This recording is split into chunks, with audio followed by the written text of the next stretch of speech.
Es Semana Santa en Jerusalén.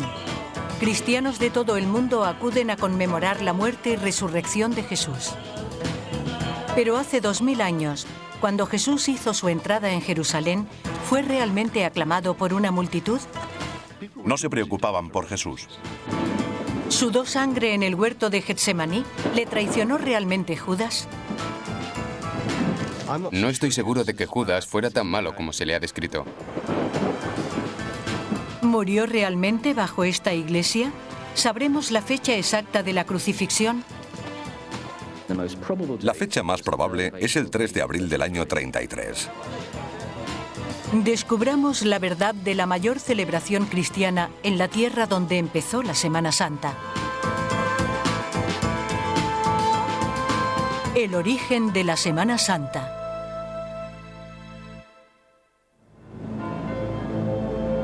Jesús pasó los últimos momentos de su vida en Jerusalén. Durante la Semana Santa, miles de seguidores rememoran sus pasos y sienten la emoción que infunde el peregrinaje a esta ciudad. Es una experiencia religiosa total. Significa mucho para mí.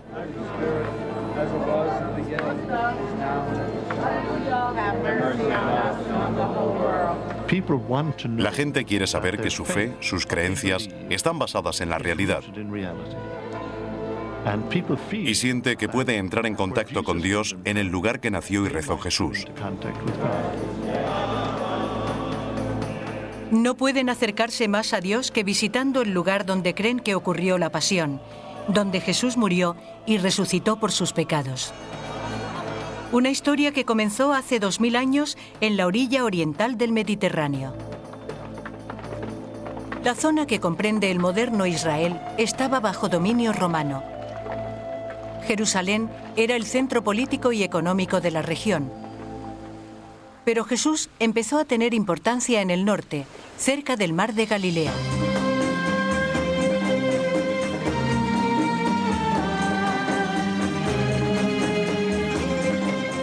Jesús fue una figura histórica real. Historiadores romanos y judíos contemporáneos le mencionan. Pero los detalles de su vida proceden de los evangelios del Nuevo Testamento. Escritos más de 100 años después de la muerte de Jesús, la mayoría de los eruditos creen que es una mezcla de historia y leyenda. Pero todos coinciden en que Jesús nació en Nazaret. Hoy la ciudad tiene unos 60.000 pobladores. En el año 30 no era más que un pequeño pueblo. El escenario no era ni mucho menos idílico. Para muchos era la lucha por sobrevivir. En Tierra Santa, en la época de Jesús, la pobreza era el pan nuestro de cada día. Era una pobreza devastadora. Uno de los detalles más interesantes sobre el mensaje de Jesús es que estaba dirigido a personas inmersas en la más absoluta pobreza.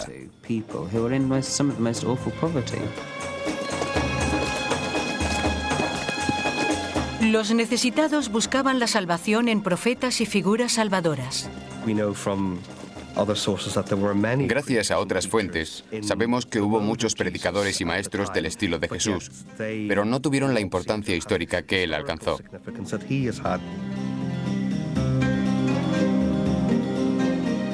Jesús enseñaba, sanaba y atraía a pobres y hambrientos. En el Padre Nuestro se pide a Dios el pan nuestro de cada día.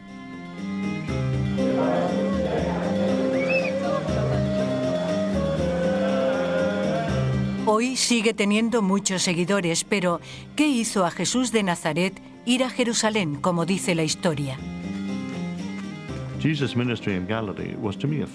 Para mí, el ministerio de Jesús en Galilea fue un fracaso. Reclutó a unos discípulos, 12 según nos han dicho, además de unas cuantas mujeres, pero nadie le entendió. Creo que fue a Jerusalén en busca de un público nuevo que pudiera entender su mensaje.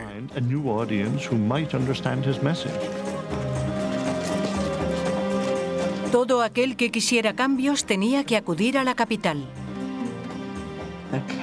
Hubo un momento en la vida de Jesús en que tuvo que ir a Jerusalén. Era el centro del mundo judío y tenía que estar allí. Según el relato de la Semana Santa, Jesús y sus discípulos partieron hacia Jerusalén en primavera, cuando todos los judíos varones se congregaban en la capital para la Pascua. La ruta desde Galilea era bien conocida. La ruta más habitual para que los judíos de Galilea llegaran a Jerusalén era bajar por el valle del Jordán hasta Jericó.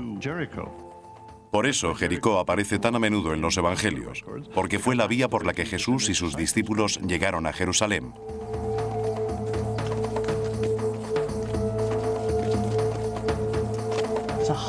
Es un duro camino a través de un país muy árido.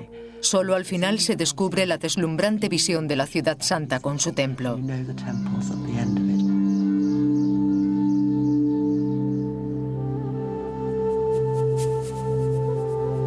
El epicentro de Jerusalén era el Monte del Templo.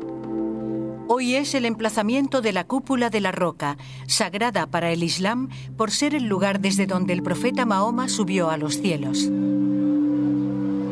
Hace 2000 años fue el enclave del templo judío. Todo lo que queda es el Muro de las Lamentaciones, el lugar más importante del judaísmo moderno.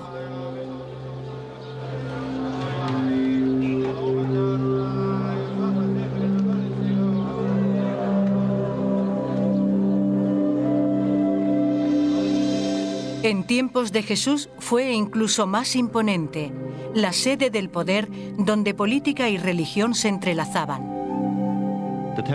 El templo de Jerusalén era el centro de la vida judía. Fue un lugar concurrido con el edificio más extraordinario del mundo. Era 2 veces más grande que cualquier templo de Roma.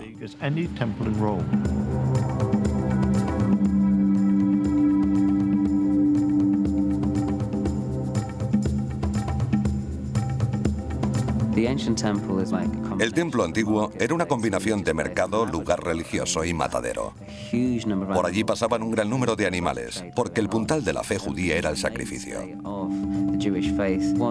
Gracias a la arqueología sabemos que el antiguo templo de Jerusalén tenía un fantástico alcantarillado.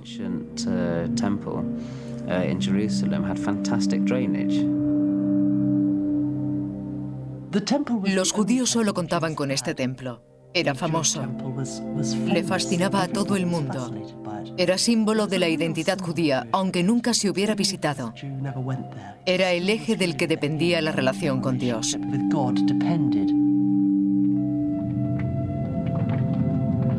Pero en tiempos de Jesús, el templo estaba en peligro. Durante la ocupación romana, los líderes del templo solo conservaban su puesto apaciguando a Roma y manteniendo a las masas a raya. Los jefes del templo eran miembros conservadores de la aristocracia judía. Hicieron una especie de tratado de paz con los romanos, transigieron con ellos y funcionó bien. Pero provocó que los pobres, los marginados, los enfermos y los necesitados sufrieran. Alguien como Jesús, que atraía a la mayoría pobre, entraría en conflicto directo con los intereses de Roma y las autoridades del templo. Creo que sabía que iba a enfrentarse con la fuente de lo que él consideraba corrupto. El modo en que dirigían y administraban el templo personas que no llevaban el bien en su corazón.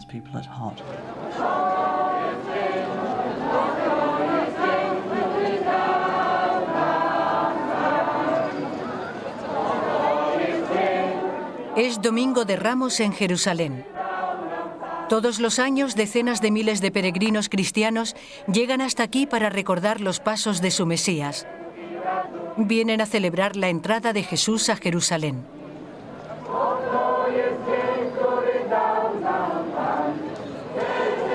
La mayoría de los cristianos creen que Jesús llegó a Jerusalén para enfrentarse a las autoridades del templo. Si fue así, la Pascua era una época del año arriesgada para hacerlo. La tensión crecía porque judíos de todo el mundo llegaban para celebrar su libertad de la esclavitud de Egipto. En tiempos de Jesús, la Pascua en Jerusalén era un momento extraordinario. Era una ciudad sofocante, agitada, ruidosa, convulsa. La Pascua les recordaba a los judíos que habían sido esclavos, que habían sido un pueblo oprimido. Era una fiesta de liberación. Las pasiones se inflamaban. Era un tiempo peligroso para estar en Jerusalén. 2000 años después, el Muro de las Lamentaciones está lleno de gente. Hoy, la Pascua sigue siendo una época mágica para vivirla en Jerusalén. Pero para los cristianos, el atractivo es la celebración de la Semana Santa. La procesión del Domingo de Ramos comienza fuera de las murallas de Jerusalén, porque el propio Jesús no se alojó en la ciudad. Según los evangelios, se quedó a 3 kilómetros, en Betania. Jesús no pudo permitirse vivir en la ciudad. Cuando llegaban los peregrinos de todas partes del mundo, los precios subían como la espuma. Jesús se quedó en Betania, en casa de Marta, María y Lázaro.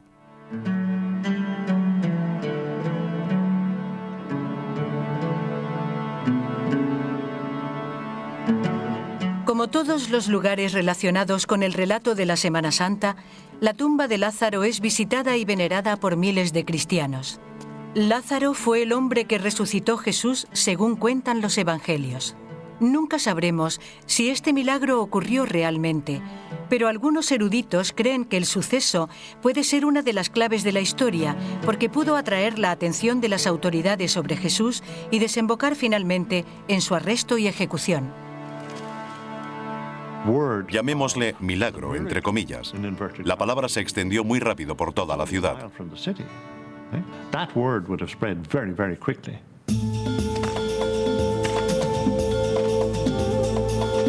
Según la tradición cristiana, Jesús abandonó la casa de Lázaro y llegó a Betfagé, muy cerca de Jerusalén.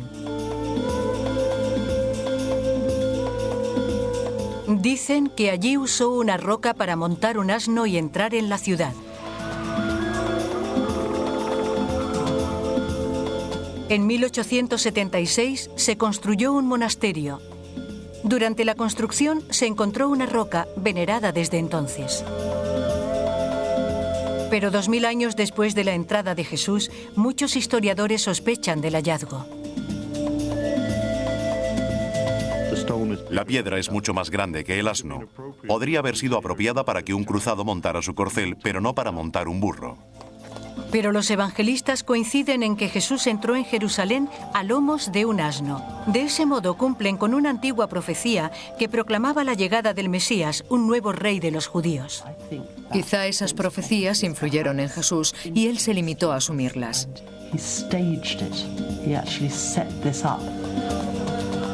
Según el relato tradicional, Jesús fue aclamado por una multitud que blandía palmas.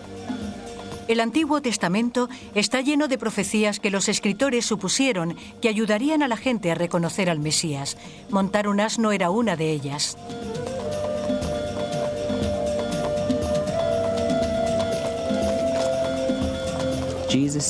Parece que Jesús hizo un interesante alegato mesiánico, dejándose ver como una figura de gran importancia. Estaba profetizado en el Antiguo Testamento.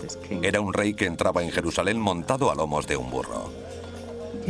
Era una figura extraña, un campesino, una persona sencilla, no muy bien vestida, con acento del norte. Interpretaba una antigua profecía de manera ridícula, montando un burro.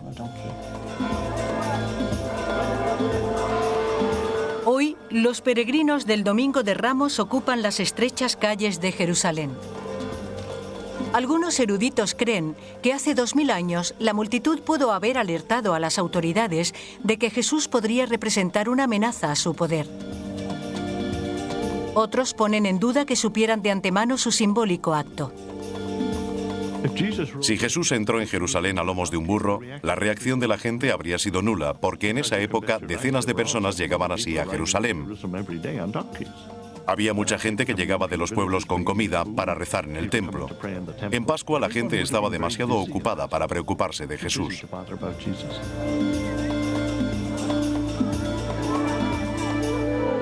Hoy, en Pascua, la gente sigue llenando Jerusalén. Hace 2000 años, la mayoría acudía para hacer sacrificios de animales en el templo. En Pascua el templo era una locura. Se calcula que la población de Jerusalén, con todos sus peregrinos, alcanzaba la cifra de 150.000 personas.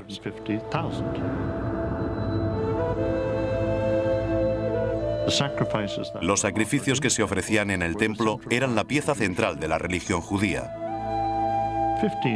Sacrificaban de 15 a 25.000 corderos el mismo día. La forma de sacrificarlos era degollándolos y dejando que se desangraran. Los sacerdotes debían cubrirse de sangre hasta la cintura. Jesús se indignó ante el modo en que se administraba el templo. No por los sacrificios, sino por el impuesto de medio shekel que excluía a los pobres.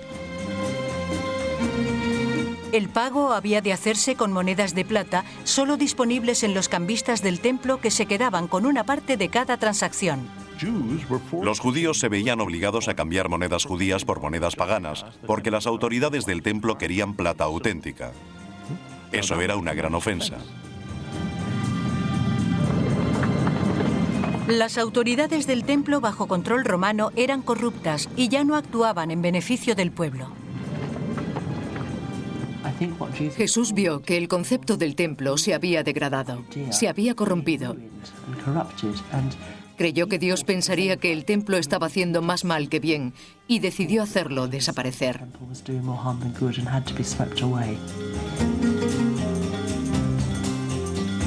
Jesús centró su ira en los cambistas. Según los evangelios, volcó las mesas y expulsó a los mercaderes del templo en un ostensible acto de rebelión.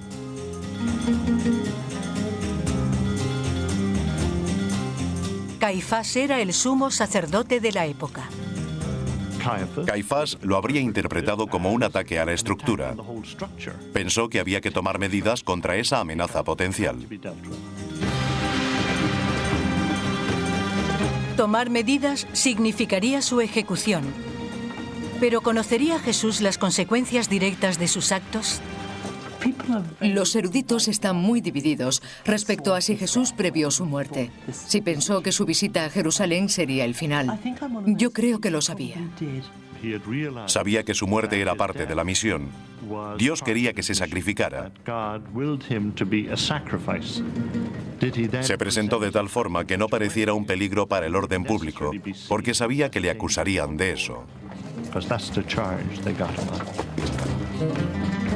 Volcar las mesas y cumplir las profecías que le proclamaban nuevo rey de los judíos exaltó los ánimos. Pero horas antes de que el relato de los actos de Jesús se extendiera por las intrincadas callejuelas de Jerusalén, se dio la orden de su captura. En las horas siguientes hizo famoso otro lugar.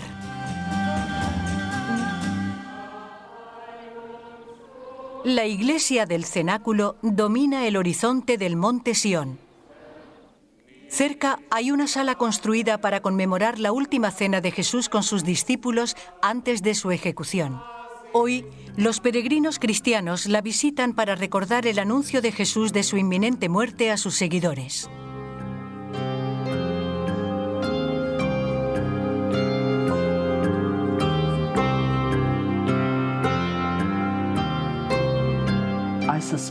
Debió ser una cena muy tensa.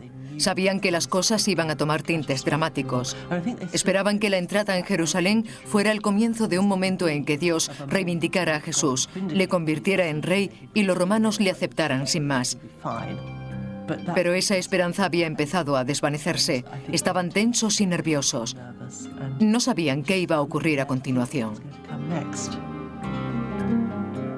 Tenían miedo. En Betania estaban muy cerca del desierto. Podrían haber huido en cualquier momento. Ahora estaban en una ciudad y si alguien estaba interesado en atraparlos, lo tenía muy fácil. Pensando que su muerte estaba cerca, Jesús instituyó un ritual de celebración de su vida. Beber vino y comer pan se convirtieron en símbolos de conmemoración. Fue el comienzo de la sencilla ceremonia de la Eucaristía cristiana, palabra griega que significaba acción de gracias. La historia de la Semana Santa dio un giro dramático. Jesús dijo entonces algo muy doloroso de escuchar. Afirmó que uno de sus discípulos le traicionaría. Todos se miraron unos a otros preguntándose si serían ellos. En ese momento Judas abandonó la estancia. Judas, el 12º discípulo, abandonó la última cena y avisó a Caifás del paradero de Jesús.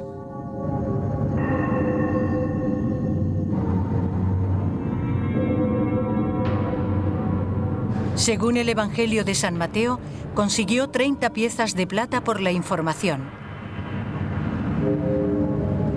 La emoción del relato de la última cena es demasiado dura de soportar para algunos peregrinos.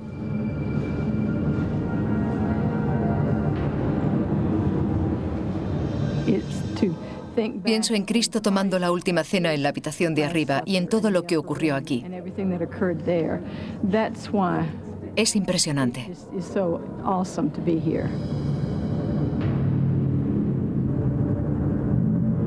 Después de la última cena, Jesús y sus discípulos salieron de la ciudad bajo la luna llena de Pascua por el camino de Betania al Monte de los Olivos. Para llegar hasta allí cruzaron el Valle de Cedrón. El Valle de Cedrón es el valle que separa la ciudad de Jerusalén del Monte de los Olivos. Ahora es un gran cementerio, y ya lo era en tiempos de Jesús.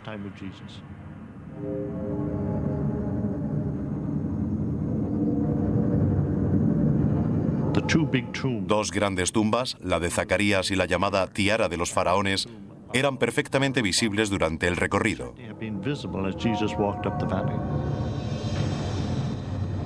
La visión de esas tumbas brillando a la luz de la luna le hizo darse cuenta de que su muerte estaba muy próxima, y le entró pánico. Según los evangelios, Jesús se detuvo a orar en lo que se convertiría en otro famoso lugar cristiano, el huerto de Getsemaní, en el Monte de los Olivos. Los retorcidos olivos son un vínculo con el pasado. Algunos tienen más de 2000 años. Hoy son cuidados por los frailes franciscanos. Los árboles de este jardín son muy especiales. Uno de ellos bien podría ser el árbol bajo el que Jesús se sentó a orar. Estar en el huerto de Getsemaní, donde reposan estos árboles antiguos, con el jardín alrededor, te hace darte cuenta de que Jesús estuvo aquí.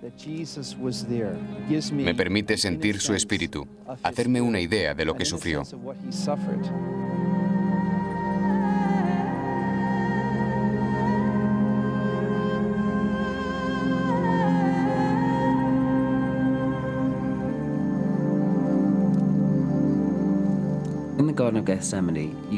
En el huerto de Getsemaní, Jesús se dio cuenta de que se enfrentaba a una muerte segura.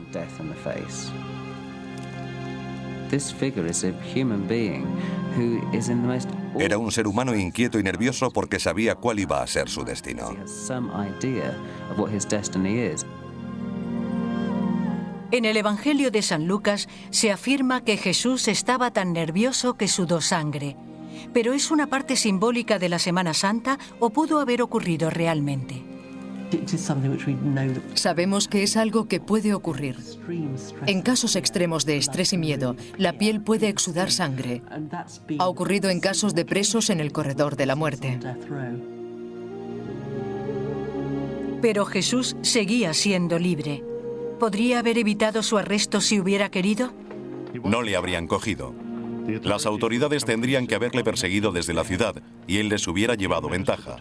Habría tardado 15 minutos hasta lo alto del Monte de los Olivos, otros 20 hasta Betania, donde podría haber hecho acopio de alimento y agua para adentrarse en el desierto.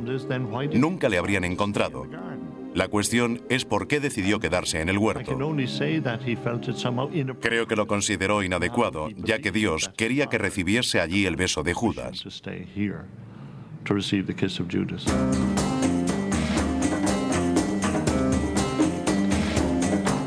Los evangelios dicen que Judas guió a los soldados desde la ciudad a Getsemaní para prender a Jesús y que le traicionó con un beso. Pero ¿cuál es el significado del beso en la historia?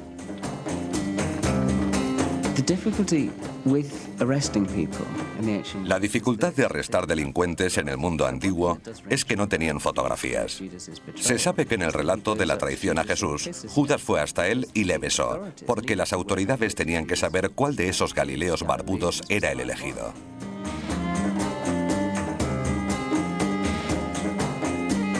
Judas había sido el traidor, pero puede que su papel en la historia se haya distorsionado. No estoy tan seguro de que Judas fuera tan malo como se le describe. Algunas personas afirman que Judas fue el único que entendió realmente lo que iba a ocurrir y que tenía miedo de que Jesús de Nazaret terminara muriendo.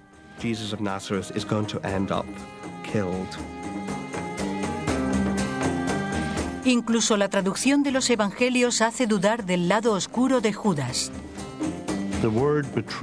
La palabra traición no se llega a mencionar. La traducción habitual del verbo griego es entregar. Es mucho más neutral. Si asumimos que Jesús estaba convencido de que tenía que morir, habría sido lógico decirles a las autoridades dónde estaba. Judas habría sido el mensajero.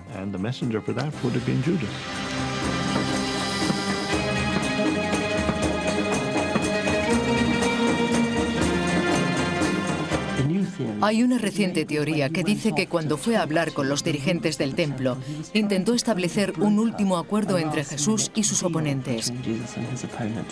Esta tarea le habría sido encomendada por el propio Jesús. Más que traidor, fue un intermediario. Esa fue la razón de que finalmente desapareciera y se suicidara, como nos cuentan los evangelios, porque no lo había logrado. En vez de hacer un trato, Jesús fue arrestado y llevado ante Caifás, el sumo sacerdote. Y después ante el gobernador romano Poncio Pilatos, para ser juzgado. Jesús terminaría en una cruz y Judas colgado de su propia soga.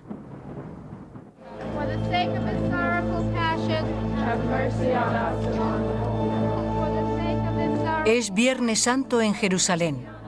Los cristianos se preparan para rendir homenaje a las últimas horas de Jesús. Creen que el Hijo de Dios fue obligado a llevar una cruz por las calles antes de ser crucificado.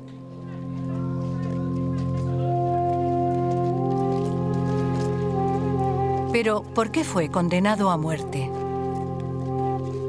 Muchos eruditos creen que los desórdenes públicos que desembocaron en la muerte de Jesús fueron los disturbios con los mercaderes y cambistas del templo. Yo personalmente creo que el catalizador fue la resurrección de Lázaro.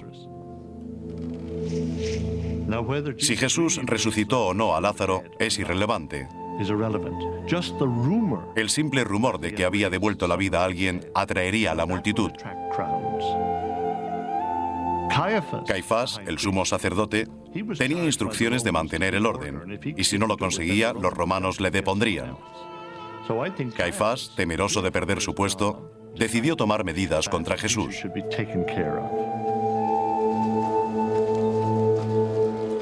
Pero las autoridades judías no tenían poder para ejecutar bajo el protectorado romano.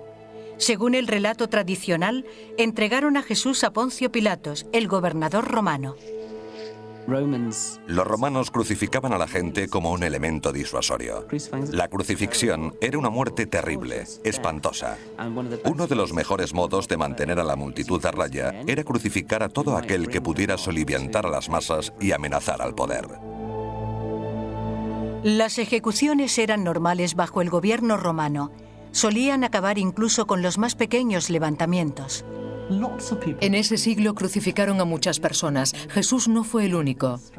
Les linchaban a la menor oportunidad. Y no creo que fuera nada del otro mundo para los romanos. Era como matar una mosca. Jesús no era una figura relevante, era una molestia y había que deshacerse de él para dar ejemplo. Pero los evangelios culpan de la muerte de Jesús al jefe judío Caifás. Las autoridades romanas y judías estaban tan de acuerdo que es difícil dilucidar quién tuvo la última palabra en el juicio.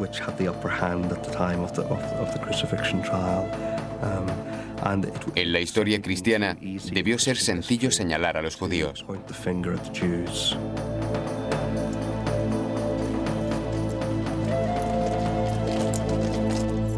Puede que los evangelios señalaran a Caifás para humanizar a Pilatos y hacer a la emergente religión cristiana menos ofensiva para la Roma pagana. Incluso dicen que Pilatos fue lo bastante generoso como para dar a elegir a los judíos entre salvar a Jesús o a un bandido llamado Barrabás. Pero ¿hay algo que sustente esta benévola descripción del gobernador romano? Desgraciadamente, los historiadores romanos nos cuentan una historia muy diferente. Hablan de un gobernador despiadado, incompetente y corrupto, tan digno de lástima, que terminó muriendo de manera miserable en el exilio. No creo que Pilatos tuviera ningún interés especial en liberar a Barrabás.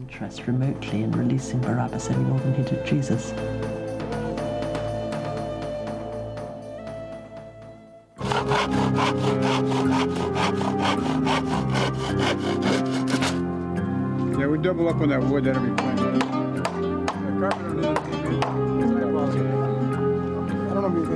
Peregrinos de todo el mundo acuden a Jerusalén para recrear los últimos momentos de la vida de Jesús. Algunos se visten y participan en el drama con cascos, espadas y sangre de mentira. Solía representar a uno de los soldados romanos, pero uno de los ministros se casó y se mudó a otra iglesia. Me llamaron para sustituirle y acepté. Amo a Dios y disfruto haciéndolo. Para mí es un gran privilegio, es sobrecogedor. ¿No eres rey? ¿Quién eres? ¿El rey de los judíos? Mentiroso.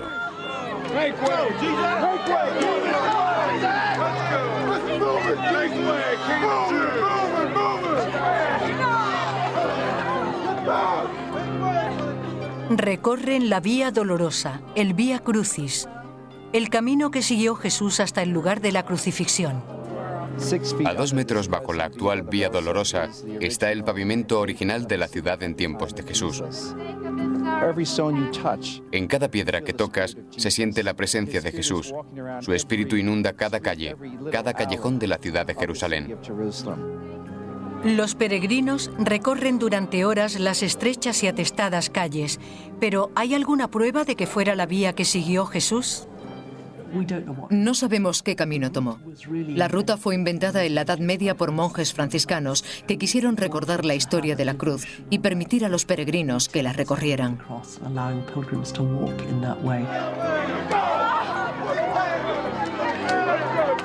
¿Cargó Jesús con su propia cruz? Era normal que los reos que iban a ser crucificados cargaran con la cruz. No era extraño. Los evangelios nos ofrecen un conmovedor detalle con tintes de precisión histórica. Parece ser que la carga era demasiado pesada para él. No podía con ella. Por eso recibió la ayuda de un transeúnte que cargó un rato con la cruz.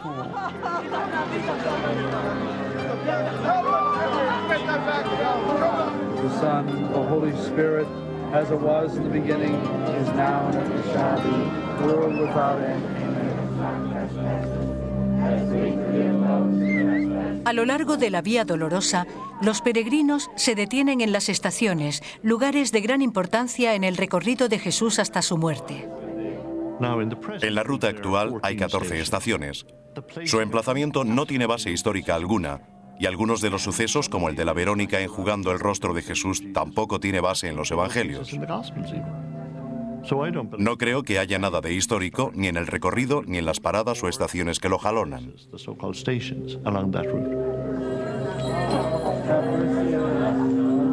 Pero para muchos peregrinos lo que importa es su fe en la historia. Pisar por donde pisó mi Salvador, aunque no sea exactamente la misma ruta, estar donde Él estuvo y recorrer el camino es un privilegio. La emoción que siento es sobrecogedora.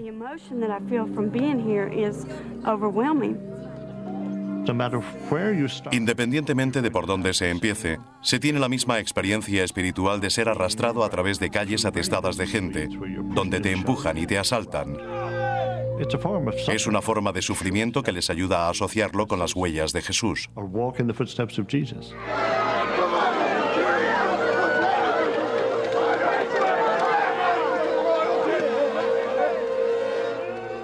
La gente necesita hacer viajes. Para la mayoría de los cristianos del mundo se trata de viajes internos. Para los que han visitado Tierra Santa es un viaje físico que rememora la historia. Importa más el relato que la historia en sí misma.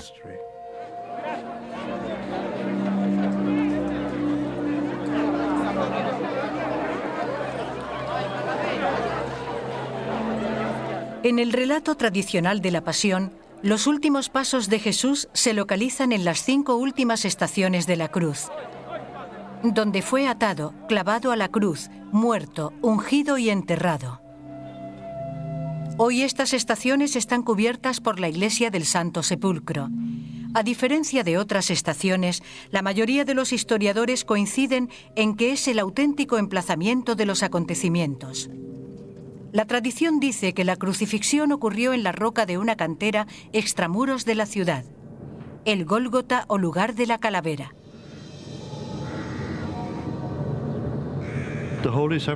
El Santo Sepulcro está construido sobre la cantera en la que fue ejecutado Jesús. No hay duda, ni histórica ni arqueológicamente.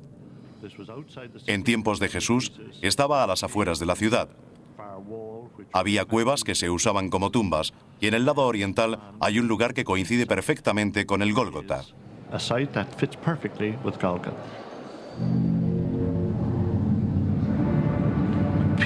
Sobresalen unas piezas de roca. Los canteros las dejaron porque era piedra pobre.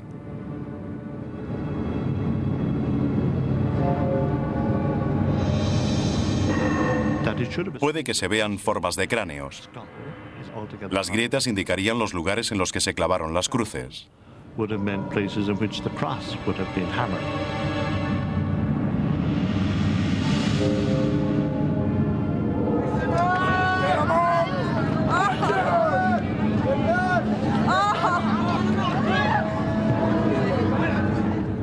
La crucifixión es el acontecimiento más simbólico de la cristiandad y la iglesia del Santo Sepulcro es el lugar más venerado. Pero para los primeros peregrinos que llegaron a Tierra Santa y erigieron esta iglesia, no había visitas organizadas. ¿Cómo pudieron estar seguros de que era el lugar exacto de la crucifixión de Jesús? 300 años después de la muerte de Jesús, uno de los primeros romanos en convertirse al cristianismo encontró el lugar. Helena, la madre del emperador Constantino, el primer gobernante cristiano de Roma, viajó a Tierra Santa para encontrar pruebas de la historia cristiana. Encontrar el lugar de la crucifixión fue más sencillo de lo que esperaba. Helena encontró el lugar de la crucifixión con un sencillo método. Preguntó al obispo y este le señaló el lugar del que tanto se hablaba, el lugar que siempre habían creído los cristianos. El Gólgota había quedado oculto bajo un templo romano en un intento de evitar que los cristianos veneraran el lugar. Helena hizo desmantelar el templo y excavó bajo él.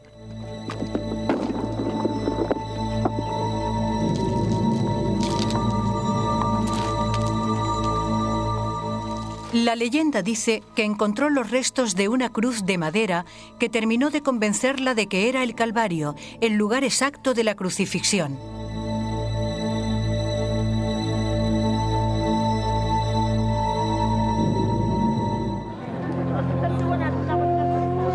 La iglesia del Santo Sepulcro marca el lugar de la ejecución de Jesús, el corazón del cristianismo.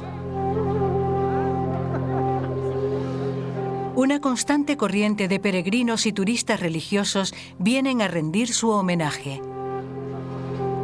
Pero hace 2000 años, durante la Pascua, la escena de la crucifixión en la cantera, fuera de las murallas de la ciudad, debió ser muy diferente. Habría sido ignorada porque el día de la preparación para la Pascua era uno de los más bulliciosos de la ciudad para los judíos. Probablemente fue un momento de gran soledad, en una pequeña colina a las afueras del lado norte de la muralla, en una cantera, con discípulos, especialmente mujeres, mirando desde lejos. Debió ser un momento horrible.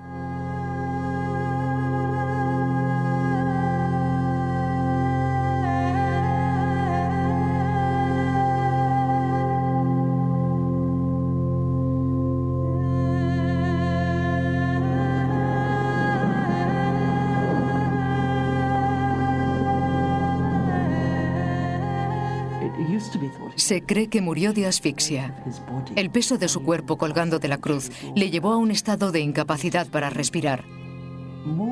Hay una teoría más reciente que dice que murió por la tremenda pérdida de sangre provocada por las torturas a las que le sometieron y por las heridas en manos y tobillos causadas por los clavos. Pero sí sabemos que murió antes que los ladrones que crucificaron con él, porque cuando los soldados romanos llegaron para rematarle, Jesús ya estaba muerto.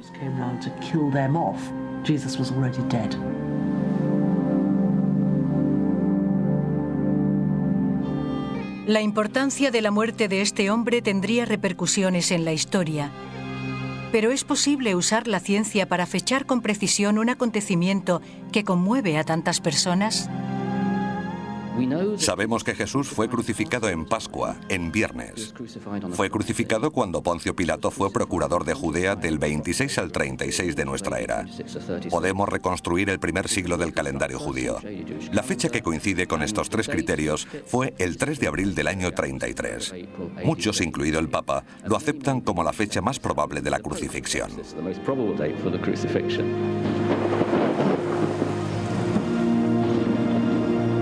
Según los evangelios, incluso el cielo marcó la muerte de Jesús. La luna se tiñó de sangre, pero ¿podría ser cierta esta historia? La luna convertida en sangre es una frase usada muchas veces en la literatura antigua. Significa un eclipse lunar. En un eclipse lunar, la luna está aquí, la Tierra aquí y el Sol aquí. Los rayos del Sol que alcanzan la luna forman el extremo rojo del espectro. La luz reflejada en la Tierra se vuelve roja. Por eso en los eclipses lunares, la luna suele aparecer color rojo sangre. Podemos calcular los eclipses visibles desde Jerusalén. Hubo un eclipse lunar visible en Pascua que ocurrió el 3 de abril del año 33. Esta también es la fecha más probable de la crucifixión, por lo que creo que la historia que cuentan es cierta.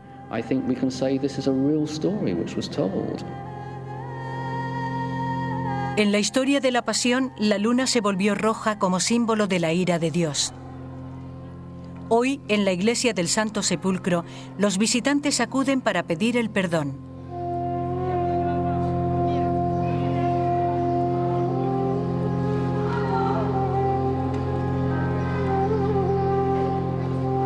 Algunos vierten agua sobre la piedra donde creen que ungieron el cuerpo muerto de Jesús y lo envolvieron en un sudario.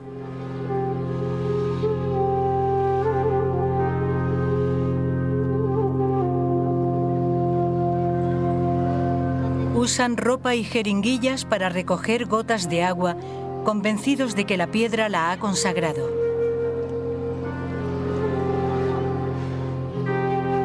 Los evangelios dicen que el cuerpo de Jesús fue depositado en una cueva cercana que sirvió de tumba. Bajo la cúpula principal de la iglesia del Santo Sepulcro hay una estructura muy ornamentada. Es la tumba de Jesús, construida sobre la cueva donde se cree que fue enterrado Jesús.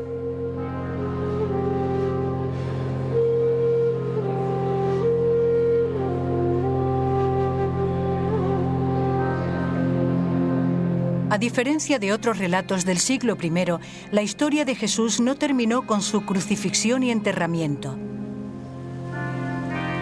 El domingo después de la muerte de Jesús, unas mujeres fueron a ocuparse del cadáver. Pero según los evangelios había desaparecido. En los últimos 2000 años se han propuesto miles de teorías que intentan explicar este hecho. Algunos piensan incluso que no llegó a morir.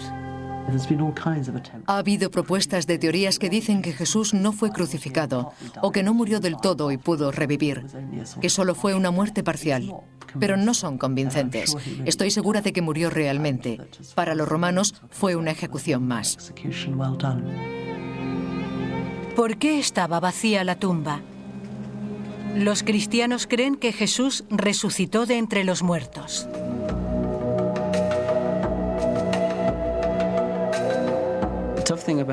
Lo más difícil de la resurrección es intentar darle sentido desde un punto de vista moderno y científico.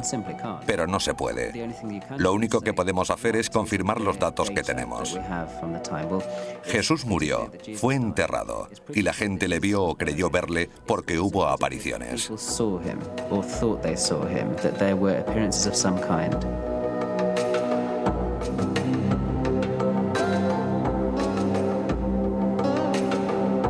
Los evangelistas dicen que los discípulos vieron una figura que creyeron era Jesús.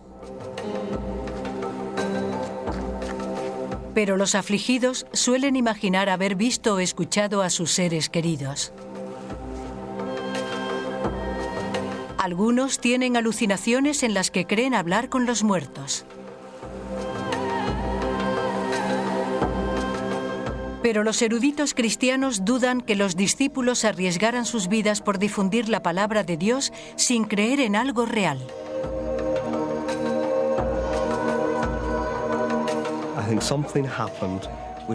Creo que ocurrió algo tan extraordinario que hizo que los discípulos, en vez de regresar a su pacífica existencia en Galilea, decidieran formar la iglesia en Jerusalén, así como extenderla por todo el mundo.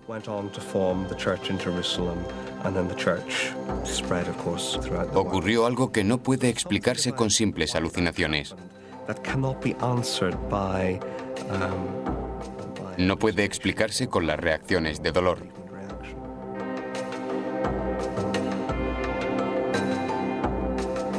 ¿Hay algo en la ciencia que pueda arrojar luz sobre la resurrección? Con el conocimiento científico actual no podemos explicarla. Puede que nunca sea posible. Por eso debemos pensar que la resurrección es algo en lo que se cree por la fe. Si Jesús fue el Hijo de Dios y la muerte no pudo con él, la resurrección ocurrió porque Jesús era el Hijo de Dios.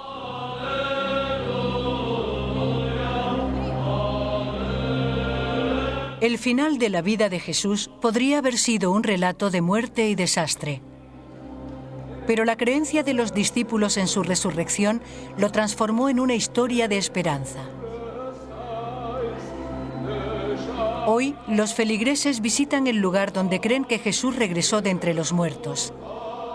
Un milagroso clímax para la historia de la pasión y catalizador de la explosión del cristianismo. La Pascua se convierte en el momento en que Jesús es reivindicado. De repente, todas las cosas que parecían un desastre, que parecían ir mal, se convierten en parte del plan de Dios.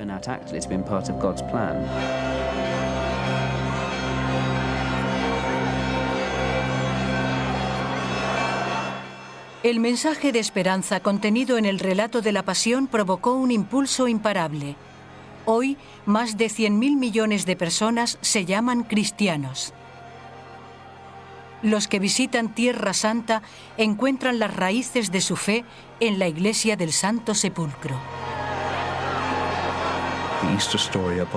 El relato de la pasión es una historia de esperanza respaldada por muchos. Nos obliga a pensar en la vida y en la muerte, y en lo que hay más allá. Al final, nos quedamos con muchas preguntas sin respuesta. Pero en cierto sentido yo diría que la resurrección es la gran pregunta sobre la existencia.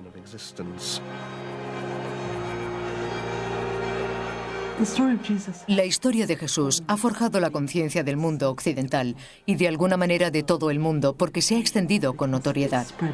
Es universal. Habla de las esperanzas y sueños que todos tenemos.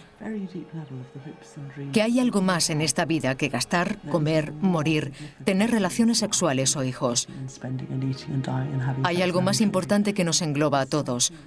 Todo el mundo quiere tener esa esperanza.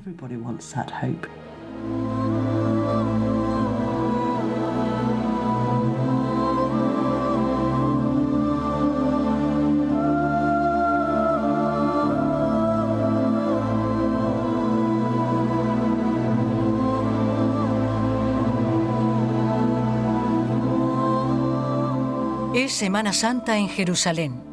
Para la comunidad cristiana es la semana más importante del año. La creencia de tantos continúa afirmando el poder de una ciudad donde la muerte de un hombre dio vida al cristianismo. Todo empezó aquí, en Tierra Santa.